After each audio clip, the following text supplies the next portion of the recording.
What up, everybody? Welcome back to Tale of the Tape.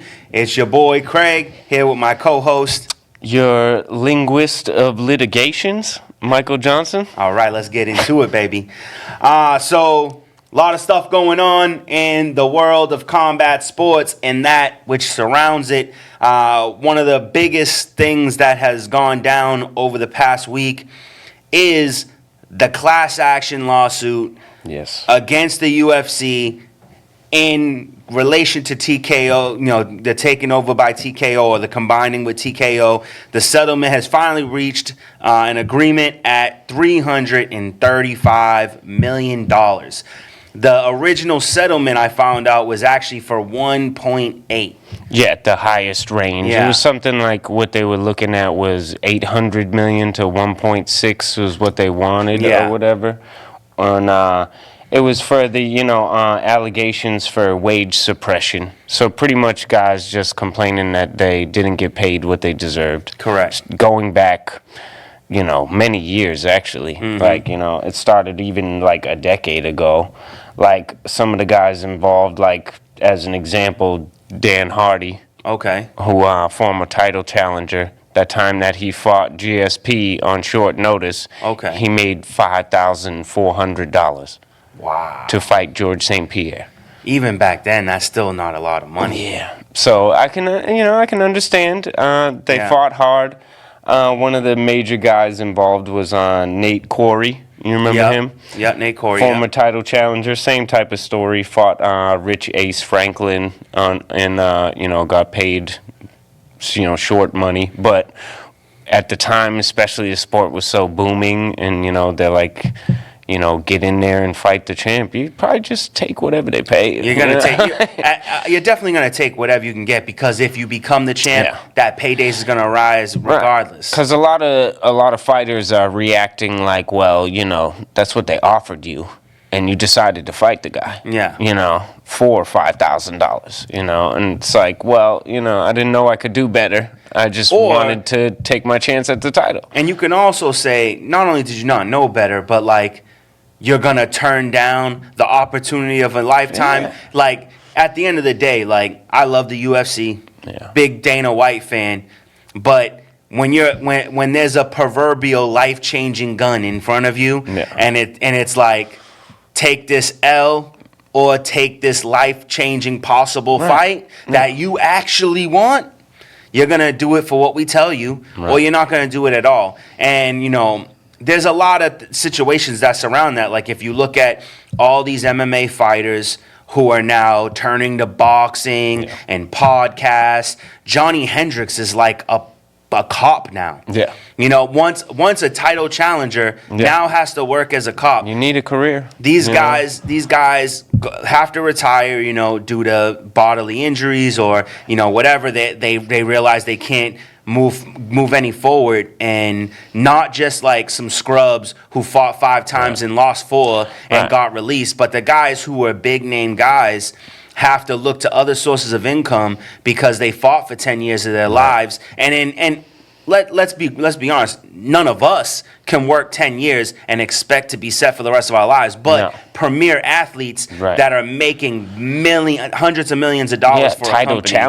Perennial title challengers, like, you may not have been a champion, but you would assume. You fought main events, you sold out cards, and then when you retire, Jorge Masvidal and Nate Diaz, that's the part of the reason why they have to fight each other to get that bag.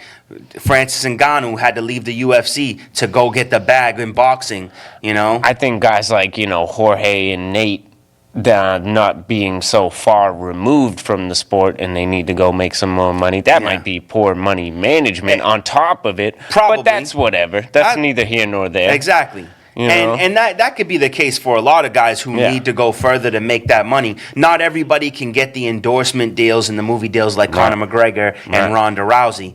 Some of these people have to, earn it in the octagon. Yeah, and some people don't have the character for the outside stuff. Exactly. So the sponsorships aren't always there. They leave the UFC. Now they're broken. They got to work regular jobs. And to some extent, that's not correct. The UFC doesn't have to make these guys rich. Right. Absolutely. I mean, they're independent contractors as a fighter. So, I mean, it's up to you what money you make. True. You negotiate your contracts, or you have your agent do it. So, I mean, I'm happy that they're getting some money back. But I would also say, too, against their defense is you've seen how other fighters earn money. Yeah. If you don't have it in you, you got to find a way to get there. Right. There was a time, I think probably the biggest example of this situation is Kobe Covington. Yeah, Kobe Covington was a dog, workhorse, just came in the octagon, beat dudes, and went home. But nobody cared. Nobody cared. Yeah. He was about to get cut, and he turns into the bad guy. Right. And now, all of a sudden, people hate him, so they want to see him lose. Yeah. And now there's excitement for his fights. Yeah, you gotta sell yourself as a product. Exactly. You know what I mean? And it's the most money comes to the person with the most celebrity. Exactly. So some of it is on themselves. I kind of would have liked it to go to trial, to tell you the truth, because I read a thing that Gray Maynard said that I thought was pretty smart. That he wanted to see the trial too, because it would bring more light to the situation of how these people are paid or how the business is conducted. Be more public, the information, and 100% why the settlement happened is to avoid that situation. Avoid that, and it would lead to more standards, like base prices for certain contracts, and if you have 10 fights and you're in the top 10, you can't be paid lower than any certain amount. It's stuff like in any other sport. You have veteran minimums, and I don't know how you can't really do franchise tag, but there should be some sort of version of they need a fighting on union. They 100% need a fighters just like union. NBA with the players union or any other sport. There's too many on the roster, and they could just take care of each other. And at the end of the day, we've been watching UFC a long time, you even longer, but the problem is UFC isn't very old. UFC is still a baby. It may have it's very recently has exploded into one of the biggest sports in the nation, in the world, but it's still very young, and so it does have time to grow, and so hopefully we will get there. A big supporter of that is Jake Paul. He's trying to get these guys with the medical and the union and all that stuff. He's a big supporter of that type of stuff. And nobody can complain about that stuff. No. That's necessary stuff that, I've always thought needs to happen. Well, hopefully we'll see something like that in the future. We'll see.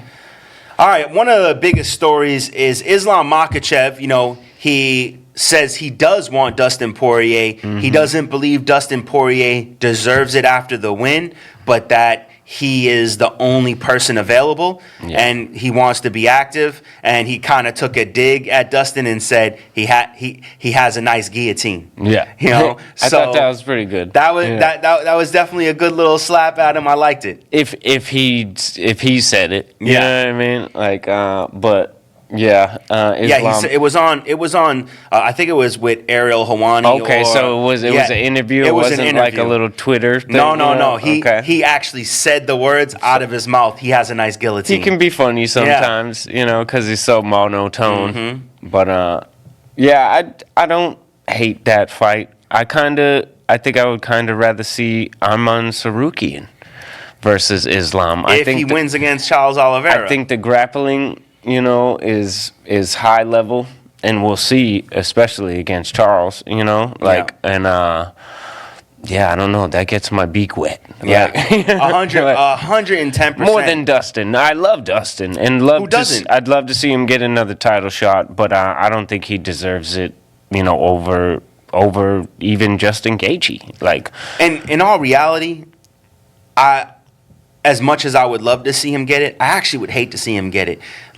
He was on. He had a bad loss. Yeah. He got a good win. I feel like he should get a couple big wins under his belt. Some high level competition. I wouldn't even mind. If Sarukian wins, he's 100% getting the title shot. He should. But if he lost, Dustin Poirier and Sarukian for the next number one contendership, because at the end of the day, whoever wins that fight with Sarukian and Oliveira, they're getting the title shot. Yes. And then Gaethje's next. He don't even have to fight nobody. Right. So Charles Oliveira and Dustin Poirier, that doesn't, even though Oliveira won the last one, it doesn't excite me as much. Right. But Sarukian and Poirier, that's super exciting. Yeah, it does. And I don't know. I just feel like with Dustin or with Justin Gaethje, like if you can't wrestle with these top guys, then you can't be the champ. No. If you can't grapple with the likes of Sarukian, Oliveira, or Makhachev, you can't hold that belt, and you shouldn't have it. And even though he did it to some extent, a successful extent, defend against Benoit. Yeah. He did struggle a little bit. Right. Those guys gonna take you down. silly. Yeah, I mean, you pull a guillotine on Makhachev, you're done. Yeah. It's the end of the fight. Yeah. So that's where I think he needs to check himself. If you want to fight Islam Makhachev, it's got to be perfect. Yeah. To get a win as Dustin Poirier, you got to have the perfect fight. Exactly. Against Islam. And your defense needs to be top of the line. Yeah. You need to get the best grapplers in your camp. If you can keep him in boxing range, then everybody believes in Dustin to finish Islam. But Islam striking is it is good. It's pretty freaking good. For sure. I mean, head kick knockout over Volkov is pretty sweet, but I do think that Dustin Poirier has an extreme advantage on the feet if he can keep it there. Right. Although his boxing style is usually tight, I don't know if he's very good at fighting at range. So we'll see how that plays out. But it's still something exciting to look forward to. Absolutely. And, it's kind of up in the air. We'll see what happens with this BMF fight with Gaethje, because if he loses... How do you actually feel about that? I don't know. I feel like since Masvidal left, I'm over the BMF thing. Yeah. I used to love making BMF cards, back in the day, but I think I am over. I have to agree with all the naysayers about this belt. I think this needs to be the end of it. Yeah. Except for, on our table. Yeah, correct. Correct. Yeah. But, I don't know. I mean, I do like the fight itself, Gaethje versus Holloway. I mean, Max is looking big for the fight. Is he? I haven't. Looked like he put on some muscle. I saw a video so yesterday. he's trying to be a lightweight, which is the thing he messed up with going against Poirier, and I think he knows that. Yeah, he just didn't cut weight. Yeah, he has to put some size on to come up. And that sounds nice. I mean, the guy who hurts everybody against the guy who's never been hurt. I don't know. And the thing about so it's exciting, but the BMF part, whatever. Take it or leave it. Yeah, take it or leave it. All right. Another piece of news, Jack Della Maddalena turns out about halfway through the fight, so somewhere inside the second round. I think he said early second round. Early second round, broke his forearm against Gilbert Burns. Yeah. And then still manages to finish the fight is incredible. All that grappling, too. All the grappling defense that he had to do, That's insane. So, with that win, he says once he recovers, he believes he can end Shavkat Rakhmonov's undefeated streak and get the belt within 12 months. I don't hate it. Everybody's getting a big jump these days, and if you can prove that you're worth a big jump, why not? And I think being able to prove that you want to fight against a top contender with a broken arm and finished him, a guy that people get through Gilbert Burns. He's kind of that top 5 gatekeeper, correct. But people don't finish him. No, not even the likes of Hamzat Chimaev. People don't finish how him. Exciting of a fight with that. I mean, I think he's middleweight now, but that would have been an exciting fight, Jack Della Maddalena. Yeah. I mean, he's got great defensive wrestling. Yeah. And his striking is great. Takes his time and he's patient. And Shavkat's a bulldozer. He'll walk into a counter and won't care and keep coming. That's an interesting fight. It's a super interesting fight, and I mean, it's gonna be a while before he can get there. Inside of 12 months is weird because how can you recover from a broken forearm to be able to fight? And I mean, if you believe beating Shavkat gets you goes a title right shot, to the title. I mean, I guess you're making That's that what he's assumption. assuming, right? Yeah. Although, I mean, a win over Gilbert Burns and then Shavkat, I mean, that maybe that would do it. In the UFC, I think that might actually especially because, you know, Rachmanov might beat another opponent in the meantime while Madalena is recovering. Yeah. You know, what if he beats another top guy? Then he's already on his way. And then beating Shavkat might get you the title. Like, not even a title shot. That might be the title shot. You might have to fight Shavkat as the champion. Yeah, so that's a very interesting series of events, but we're going to see how that plays out. Because do we have it's Bilal Muhammad's the next opponent for Leon Edwards. Absolutely. So you got to believe after that it's probably got to be Shavkat. Yeah, I mean, I don't see why not. Yeah, me neither. Yeah.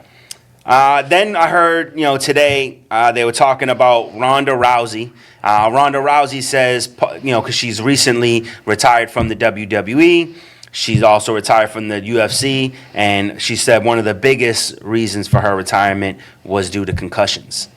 Yeah, and I think it's something for her to shed light on, and it's a good thing to talk about because people always talk about CTE with NFL players and stuff, but retired fighters are suffering from it for sure. Absolutely. For sure. I mean, I literally watched, it just kept popping up on my timeline because Holly Holmes is about to fight Kayla Harris, and they just keep showing the Ronda Rousey head kick knockout. And, like, the more you watch that, the more you're like, man, it's almost that was brutal. And I mean, to go unconscious from blunt force trauma almost is a guarantee of a concussion. Mm-hmm. So every KO, I mean, Amanda Nunes gave her one, Holly Holm gave her one.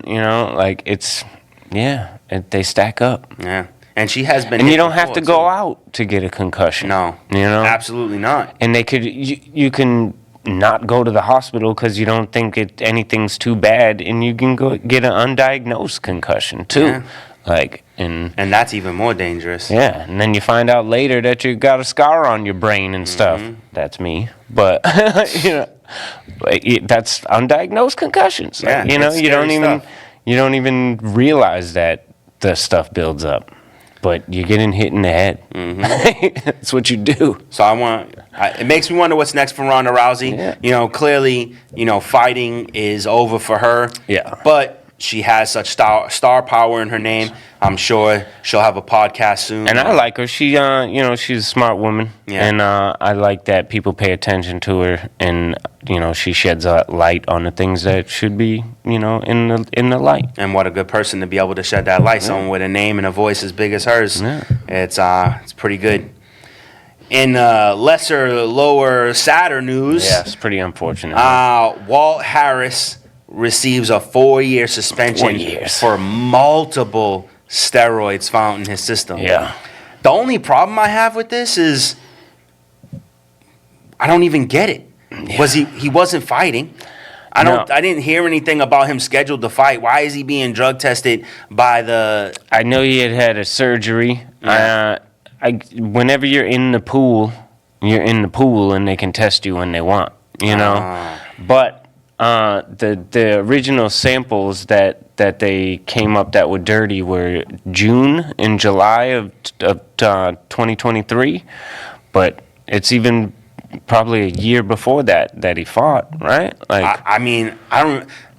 I remember about the last time he fought is he got dusted. Yeah. I think he lost a couple times in a row. Yeah, actually. Unfortunately, and I know he had an injury. I think he was getting surgery, so maybe a recovery thing. Yeah. But if you're in the testing pool and they test you, then that's what can happen. And for a 4-year suspension, it has to be super excessive. Well, because what I read earlier, they took the samples from June and July of 2023 that was positive for the anabolic steroid and the extra testosterone thing. Yeah.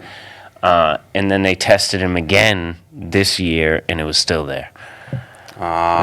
So they just realized the old test because they weren't really paying attention to him because he's not fighting. Correct. And then so they called him in to test him again, blood and urine, and it's still there. So that's what got him the ban, I think. Such a hefty 4-year suspension. That's got to be it. Yeah, I would say. He's in his 30s. Yeah, so he's definitely not fighting in the UFC anymore. No. And it's kind of weird because I guess it's the double whammy on that. But what's his name? T.J. Dillashaw was shooting up steroids in his butt, and he got a 2-year suspension. Right. So and then comes back to the highest level. Yeah. Right away. So that's I don't know. Some people get the pass. Yeah. If you're Walt Harris, you don't. You don't get. It's a shame. We don't like cheaters. No. But we always liked Walt Harris. Good guy. Good story. Sad story with his stepdaughter being murdered. We followed that heavy. Yeah. And he couldn't get together after that. Tough to hear. Well, I hope he finds some avenue down the road. Something. But that might be it for Walt Harris in the octagon. But we'll see how it plays out. Maybe he ends up in bare knuckle or something. I don't know. Yeah, pretty good, pretty well suited for bare knuckle. I think so. Yeah. Or bare knuckle MMA. Yeah. That might be even a better avenue for him. I don't know. But we'll see how it plays out. At first I didn't even know if I wanted to mention this, but I guess because it's there, we gotta say it. Conor McGregor's fighting this summer. He's fighting Michael Chandler, supposedly. But supposedly rumored from the UFC. So, we'll see. Yeah, and he's saying it, God's giving him the blessings. Yeah. So maybe it's real. Yeah. But he supposedly says he entered himself into the testing pool, but that stuff's public record, and I see no evidence of it yet. That's, that's true. So, I don't know. We'll see. Yeah, we will see. Well, enough of that. Yeah. Show me something, Connor, and we'll start talking about you again. Not that you really care. Although we talk about you. To this day, if you go on the ESPN Plus, like I was on there earlier, and you click on UFC, they show you a bunch of fighters, and he's in the front, in the middle, like in front of current champions, and he's still the face. Yeah, he's still the face because he is the biggest star. Not only the biggest star the UFC's ever had, but there probably will never be another Conor McGregor. As big as Sean O'Malley might get, he's never going to reach that Conor McGregor status. Even Bones Jones, who's never lost a fight, has defended more belts, comes back and at heavyweight and just obliterates the best heavyweight we've seen outside of Francis Ngannou like he was paper. Yeah. And he still wasn't Conor McGregor level. So, that says a lot for who he is. So I guess you're going to do what you're going to do. And, with the whole possibility of the Netflix deal due to the Jake Paul Tyson fight, that could be a part. They want to get him on there for that Netflix deal to kind of sweeten the pot. Conor said himself, he said he's not going to dive into acting until his 40s, and he's dead set on returning to fighting. So that's pretty we'll sweet. See. All right, so next we have Jose Aldo coming out of retirement to return to the octagon. First fight against Jonathan Martinez, and I think this is a tough little ask for Jose Aldo coming out of retirement. I think so too. He's not getting any younger, but if anybody can do it, Jose Aldo can do it. 100%. I'll watch him fight anybody. I don't care. One of my favorites of all time. Yeah. Consummate Hall of Famer already. I think, right? Didn't he already get inducted? If he didn't, it's an injustice. Yeah, so... First ballot, 100%, he should have been. Yeah, so... I'm all for it. 100%. I'll watch Jose Aldo fight because a Jose Aldo fight is never really boring. Right. And he has that striker's chance. He has the ability. He is just getting older. Martinez is a good young fighter, though. We'll see. And he's got that range. It's a tough one. Yeah, it's a tough one. Absolutely. Michael Venom Page says he wants Ian Gary next. Yes. One of the things I heard that kind of gave me a little pause about this fight is how, either him or Wonder Boy could be kind of very similar to a Tyron Woodley Wonder Boy fight.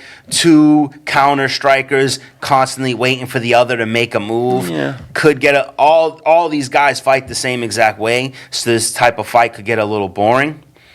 But Venom wants Gary. But Gary wants Covington. Yes, and we told you we know. Yeah, we talked about last week about what Covington said, and Ian Gary returns with he wants an I Quit match. Yeah, I think Colby Covington sounds scared of Ian Gary. 100%. You know, like that outburst. I think it makes him look silly. He needs to stay relevant by trying to hype up a fight with the kid big time. You know. I like the idea of a Venom Page Ian Gary matchup. I think it's a good matchup for MVP because I think he would bring the fight to Ian Gary against a guy who sits back. MVP would bring the fight a little more. I think the Kevin Holland performance is not so indicative of his pressure. He does tend to go a little forward more than that. So yeah, maybe. I don't know. MVP versus Wonder Boy. I think that could be stalemate-ish because of the technical abilities. Yes, you know, and they're both relatively fast. So I mean, Michael Venom Page is very fast, and it looked very similar.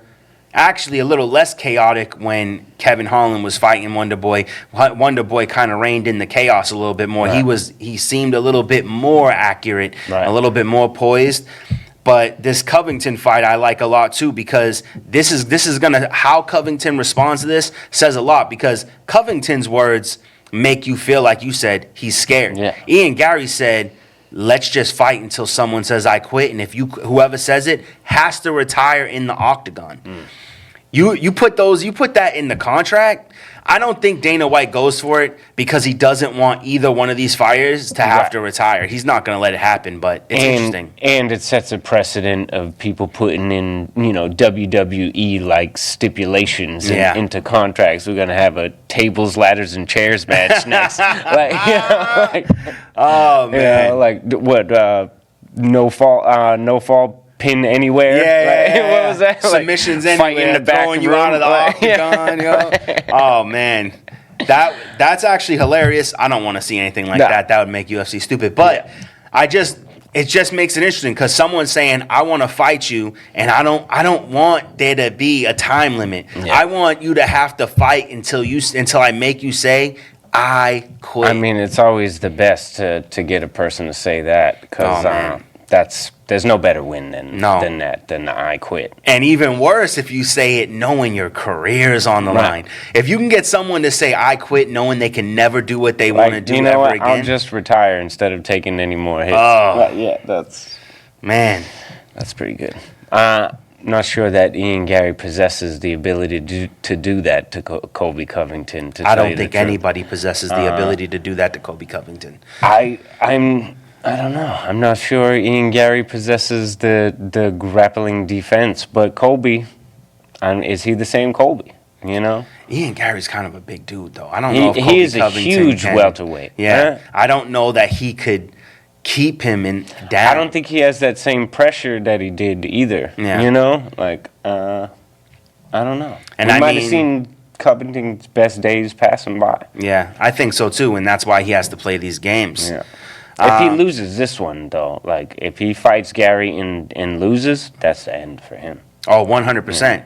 Yeah, he becomes a legacy fighter. Yeah. He has to retire. You want to know why? Because if you don't retire, you're what you talk shit about. Oh, yeah. You're a journeyman. Oh, yeah, and he'll be nobody. Yeah. You can't ever speak up again. You can never do any banter again. Your character will have to die off. Yeah. Or become a good guy. Yeah. You'll have to switch. Yeah. The humble good guy. That might work. Maybe it might. It very well could. Like the redemption story. Just pictured it, and that might work. It could. But he has to do something about his mouth, yo. I don't know. He looks weird. And you got to win a fight too. Yeah. To make that work. But he could start lower and win fights. But how much time does he have left? He's not going to go lower either. You know, it's going to be. I think Ian Gary is the lowest he would fight. Yeah, that'd have to be it. That's crazy. What do we got going on for one?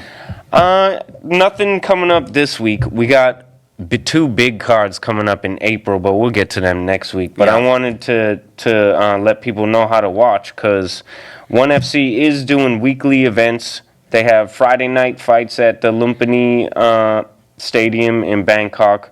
It's mainly kickboxing and Muay Thai, because they have a giant roster of young fighters for that. Yeah. But they do splash in some MMA in the ring, in the boxing style ring with the ropes. They do it there. So,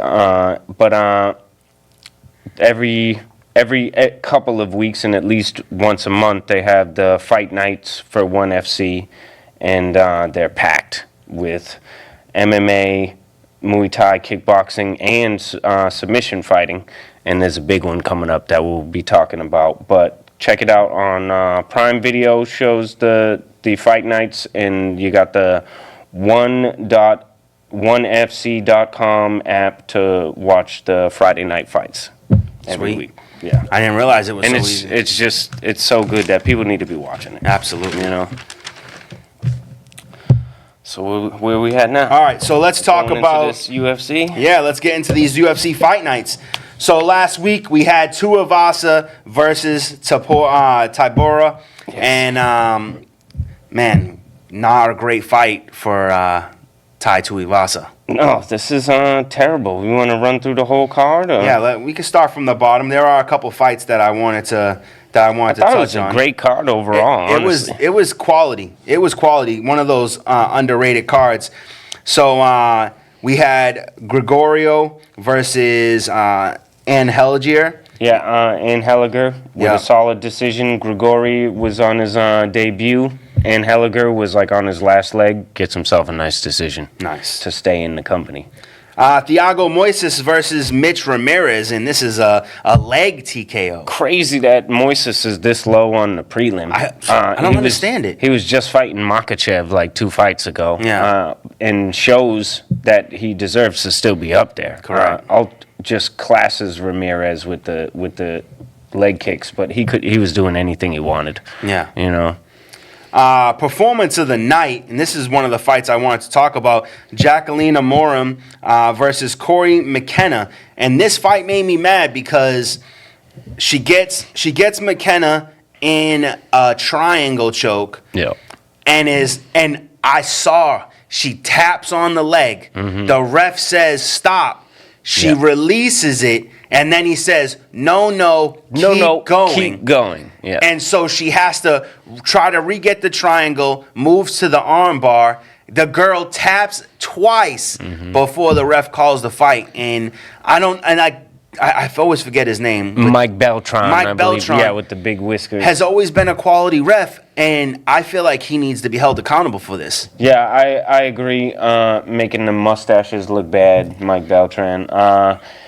She scored the armbar at round 1. Yeah. Like 1 minute, 38 seconds. She was all over her with the grappling. Like you said, she got that triangle and then switched to armbar. And I seen the tap. Yeah. And Beltran says stop. And then he's like, oh, no, wait. Keep going. And like, what? That was crazy. And they roll around some more. Probably just gets her arm more jacked up. Yeah. Because she's turning the thumb to keeping it, to get it into the position. She made her hide it over her hip too. That was a deep, nasty arm bar. Yeah. And a mess up by Beltran for sure. I don't I want an explanation. I agree. Why did you stop this fight and then not give the position back? And he came in and made contact. Like he touched her. Like if you touch a fighter, that's it. That's it. Over. You got you got to call it. 2, if you're gonna say no, keep going, you have to put her back in the position. Right. She had her in a dominant, you're done position. Mm-hmm. There was no getting out. She already tapped. Yeah. Like the video evidence is there. I saw it myself. Right. And then he allowed the scramble to continue. Yeah. But with that being said, holy crap. This girl let go of a triangle and instantaneously puts her back into a submission position right away and ends the fight with seconds later. That's incredible talent. Yeah, she looked great. And then we have Joshua Kualabo versus Danny Silva. Yeah, this was the fight of the prelims for me. I liked it a lot. Real fun. Danny Silva came out hot. Kualabo turned it around in the second round. And then Danny Silva, they were fighting for it hard in the third round, and Silva turned it up just a little bit, maybe enough, just enough to towards get the the dub. end, and just squeaked away with the split decision there. It was a great I'm fight. surprised this didn't get like a performance of the night or anything. It was the funnest fight of the prelims for me by far. Yeah. And then we get another performance of the night. Rafael Filho versus Ode Osborne. Yeah, dominant grappling from the first bell. Osborne had nothing for him. What was it? Rear naked choke? Yeah. Rear naked choke, round one, towards the end of the round. It was just all over him. I had a lot of high hopes for Ode Osborne, and he's not showing out. Not at all. I hope he turns the corner. He's got to do something. Yeah. He has a good camp, I mean, so I think he could find a way, but he needs to find it soon. Or maybe he just climbed too fast. I mean, this isn't a high climb, but maybe he's climbing faster than he's supposed to. Philo showed us something, though, for the flyweight division. 100%. Watch out for him. So it's time for him to rise the ranks, 100%. Women's bantamweight division, the return of Josiane Nunes versus Chelsea Chandler. I had high hopes for Josiane, and I'm not going to say she didn't look good in this fight. Right. I think there was a serious size and strength disadvantage. Oh, for sure. Chandler looked to be like 155. Yeah. And she looked tall, very too. big. And to her credit, though, I didn't think she was going to have that much energy to withstand that long. And Nunes put some left hands on her that, looked like might have dropped other people. Oh, my God. And that's the thing. The last time, I can't remember who she fought, but I remember the last time she fought, she dusted somebody good. And so I was I've been looking forward to seeing her fight. And she hit Chandler with some big power, but she weathered the storm, found some distance, grappled better than her. Yeah. And, just grinded out the decision. Got a unanimous, though. There you go. Yeah. In the lightweight division, Natan Levy versus Mike Davis, and Davis gets a submission. Yeah, Davis looked great, known as a striker. I always liked Mike Davis. Natan Levy missed weight by half a pound. That's got to be heartbreaking. Yeah. You just can't go anymore. But yeah, round two, Davis was all over him, though, the whole fight with the grappling. Yeah. Almost had the rear naked in the first round. Ends up with the... was it the choke? Yeah, I think it was an arm triangle in the second round, wasn't it? I know it was a submission, but to be honest with you, I don't remember what the submission was. But yeah, he was all over him. He looked fantastic.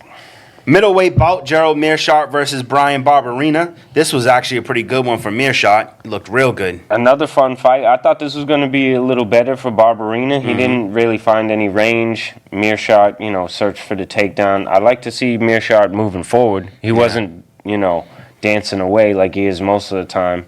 Attacked at the submission, and Barberina with no quit. He landed a couple good ones. Barberina with no quit just went to sleep. Oh man. And it was like on his chin too. He didn't even like. And that's crazy. He put you to sleep, and it wasn't on the neck. That's vice grip right there. Yeah. Women's bantamweight division, another performance of the night, well deserved. Panini Kyanzad versus Macy Chiasson. Yeah, Macy looked good. Incredible. Bantamweight division heating up a little bit, I guess. Maybe they don't want to go away. I guess not. Kyanzad had nothing on the ground.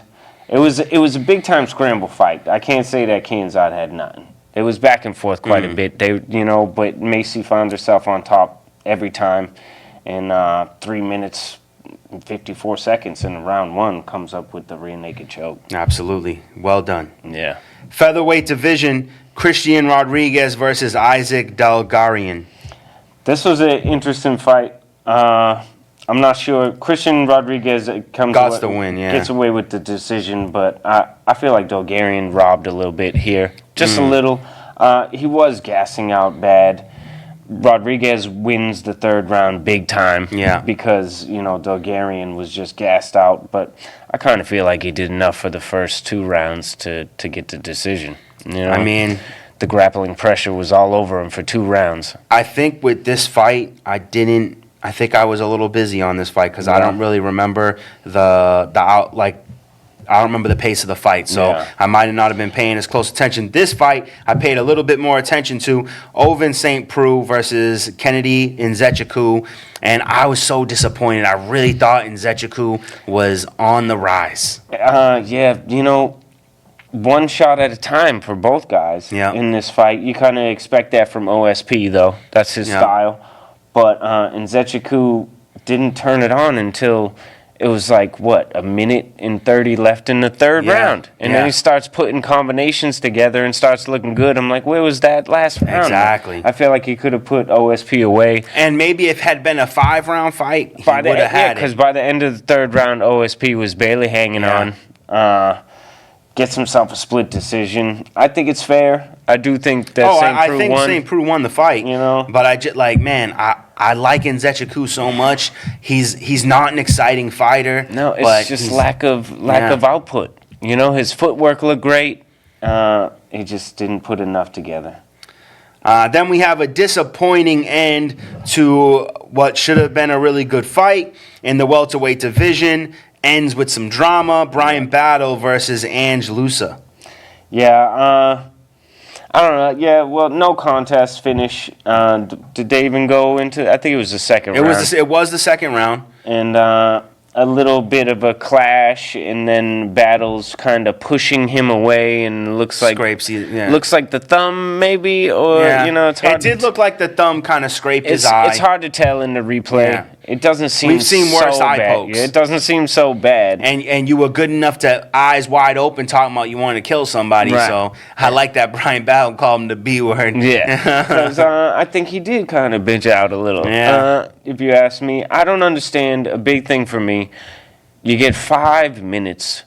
I don't think these fighters are trained enough in the rules sometimes because you got to use, if you feel like something's messed up with your eye, or even if you just want some rest, use the whole 5 minutes. Yeah. And I don't think that even a doctor should be able to decide before the 5 minutes is up unless it's clear. If it's clear, your eye is sideways, I can't see, blah, blah, blah. Yeah, and blood, But he looked fine. Yep. He wasn't swelling. He wasn't even blinking.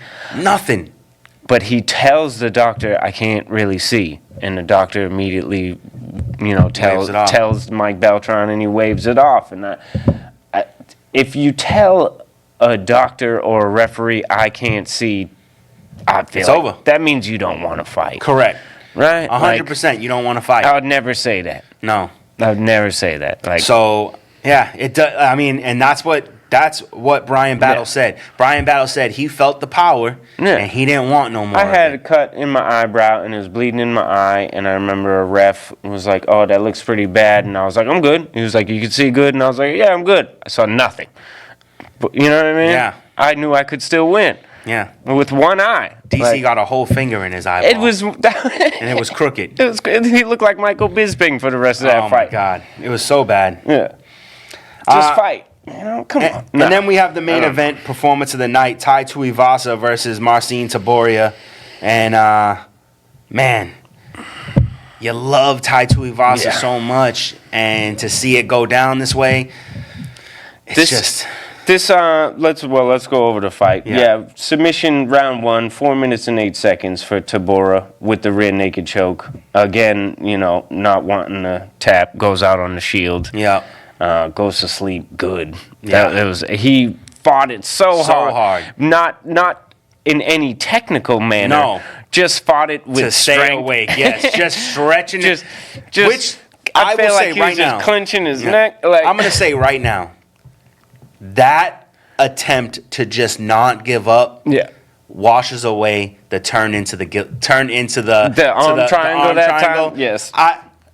I officially will say we trashed you for that weak ass move back in the day, and I'm gonna say this performance has earned you a clean slate from that. All those other wins did not. We still remembered the fact that you turned into a triangle, the fact that you held on for so long with no technical attempts at anything. Yeah. Didn't try for the hands. Yeah. Didn't try to dig a hook out. You went to sleep. Didn't even go to his back. No. He went face down. You earned a clean slate. You could hear him. Yeah. It was brutal. This brings up something that I wanted to ask you about, though. What do you think about these guys that, like, because this is 4 losses in a row now for Tuivasa. Yeah. All by stoppage. All by stoppage, yeah.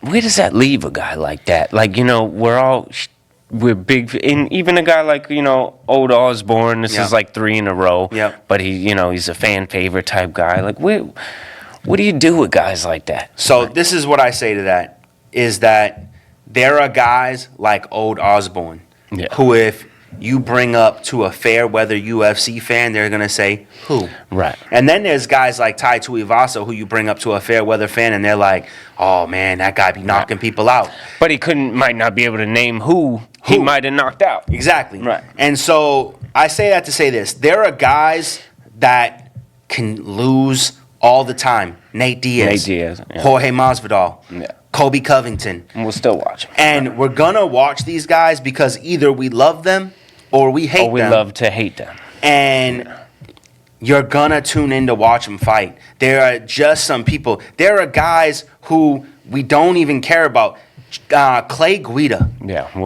We're going to watch Clay Guida fight all the time. Even though he hasn't fought well in a couple times. Exactly.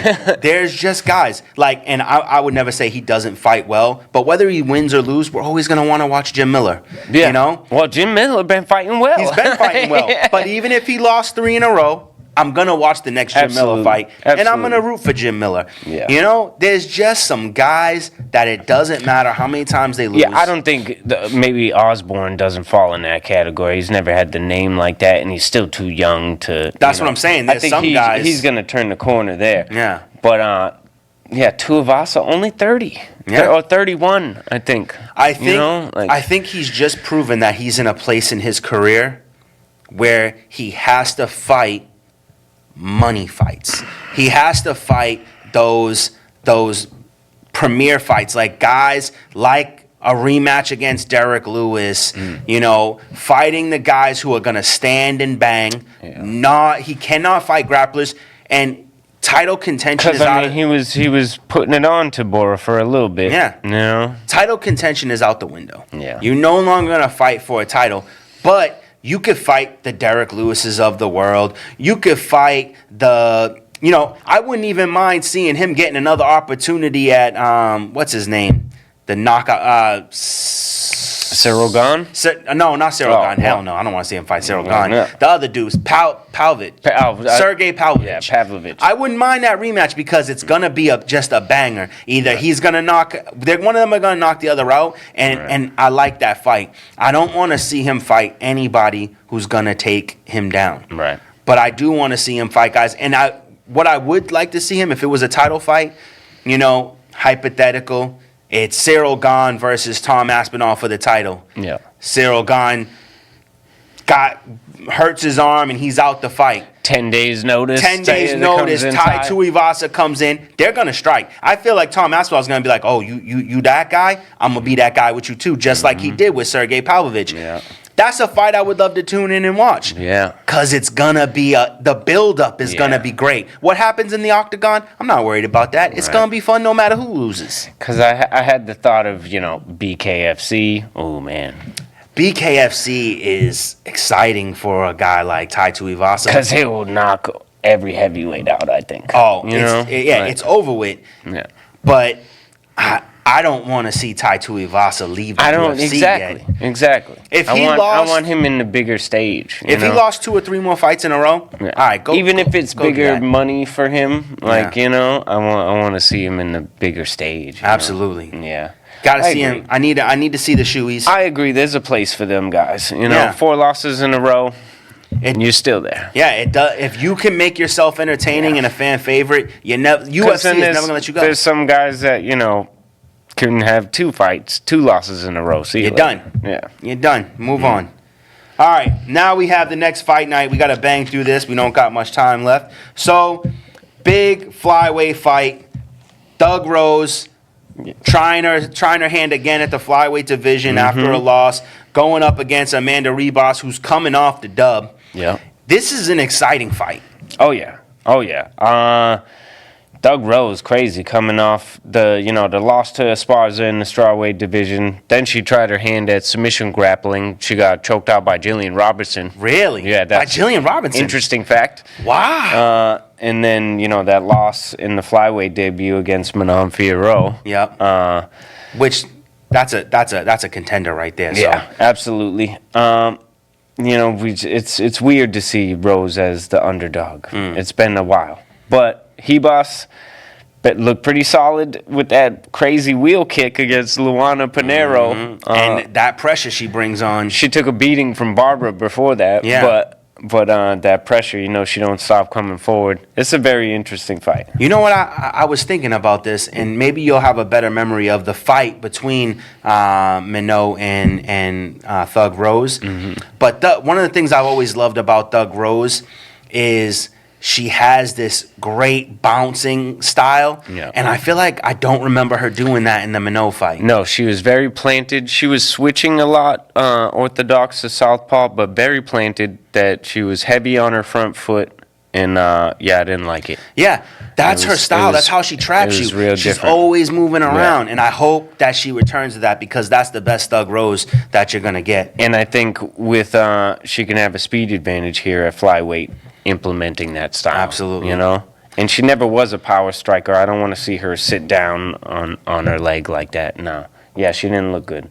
One fight that is of interest in this fight is just because it's a funny thing. Carl Williams fighting Justin Tafa, who's stepping in for his brother Junior Tafa, who stepped in for him. Who's injured because he stepped in for him while he was injured. Yeah. Oh, man. That's a real interesting That's an interesting tidbit. Edmund Shabazian making his return. Yeah. So that's going to be an exciting fight. Yep. Poor kid, too young, took a beating. Yep. Jumped up too quick, took a beating. Oh, boy. But I think he could do well. And then the return of Yusuf Zalal versus Excited Billy Quarantillo. For that one against Quarantillo, who's never going to be a boring fight. In the prelims, you got Miles Johns versus Cody Gibson. That's an exciting one. Cody Gibson, runner-up in last season of Ultimate Fighter. Also, Kurt Hollabaugh from the last season of Ultimate Fighter, fighting on the undercard. And then we got Muhammad Usman too, right? First, how is Muhammad Usman, the winner of the Ultimate Fighter, and won his first UFC fight, fighting as the first fight of a fight night? Below two losers of last season of Ultimate Fighter. Oh, God. Cody Gibson is the runner-up, and Kurt Hollabaugh didn't... he was the winner, I think, in his weight class, wasn't it? Brian Battle was the winner, and I think Hollabaugh was the winner. He beat Gibson for the Ultimate Fighter title. Correct. So that's a weird development. Yeah, it's a weird one. I'm fighting Mick Parkin. I don't even know who that is. So maybe they're just bringing him up slow. A strange occurrence. After beating Matt Schnell, Steve Erceg gets a title shot. Yeah. Fast track. And there's no excitement there. No, I don't know why Amir Albazi is getting overlooked. Maybe there's an injury there? Possibly. Or the Ramadan. That could be. I didn't think of that. I didn't think about. Right now, we're thinking about the same thing. That's crazy. It didn't dawn on me until I said Amir Albazi. Yeah. When you said it, it instantly hit me. Maybe that's the reason why. Yeah. And they don't want to rush Brandon Royval because he just had the loss. And they're not excited about it. No, UFC is not excited. I don't think we're excited about it. I guess Erceg, who was not even ranked, I don't believe. I don't think he was either. If he was, it's like a 10, maybe 15. Well, I think Schnell was 11. Oh, so I think Erceg was unranked, and then he beat Schnell, and you get a title shot. And Schnell actually caught him with some good shots. Yeah. It would be incredible if he won that fight, though. It would be something. I mean, obviously, he has knockout power at flyweight, so... I guess, he was real famous in Australia. I guess he was running the regional scene over there and knocking everybody out. He's got real power, big, good boxer. Pantoja going to drag him down. We'll see if he can go through the deep water. Let's see how it plays out. And then I had a question for you. What? We got the champ in the middleweight division, Dricus du Plessis. Yeah. Is it Strickland or is it Izzy? I don't know, man. I think Strickland had did enough as champion to warrant a rematch, kinda. You know, the more I think about it. I think the way he won the belt was better than anybody else won the belt. Right. And I feel like the fight with Duplessis was too close. You know, there's an argument that Sean possibly won that, especially being the defending champion. The CEO, the president of the UFC said Strickland won that fight. Yeah. You know what I'm saying? The man who is probably the biggest fan of the fight game. When do you see a split decision go to the challenger? Correct. That's weird. It doesn't. It just doesn't. And I think he did better, Sean. So, Yeah. yeah, I agree. I mean, we seen Izzy get TKO'd by Alex and then gets a rematch immediately. And get handled by Strickland.